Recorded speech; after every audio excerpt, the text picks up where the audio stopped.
चलिए आज चलते हैं हलवा फ़िश फ्राई करते हैं। तो हलवा फ़िश को मैंने अच्छी तरीके से धोया है। मेरे हस्बैंड को हलवा फ़िश फ्राई बहुत पसंद है, तो उसके लिए मैंने एक तरफ लिया है हल्दी, मिर्च, धनिया, एक प्लेट में रख दिया है, नमक और थोड़ा गरम मसाले ऐड किया। उसमें थोड़ा-सा ना के बराबर ऑयल डालकर अच्छे से मिक्स किया है।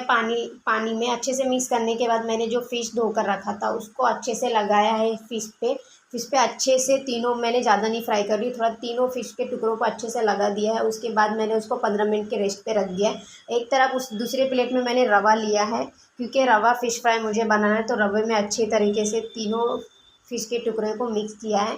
और मैंने तवा गरम किया। तवा गरम होने के बाद मैंने थोड़े से ऑयल ऐड किए हैं। जब ऑयल गरम हो गया तो तीनों फ़िश के टुकड़े मैंने उस पर डाल दिया है और 2-2 मिनट पर अलट पलट के मैंने, क्रंची था फ़िश फ्राई इधर रेडी, कि आप सब देख सकते हैं कितना यमी दिख रहा है दिखने में।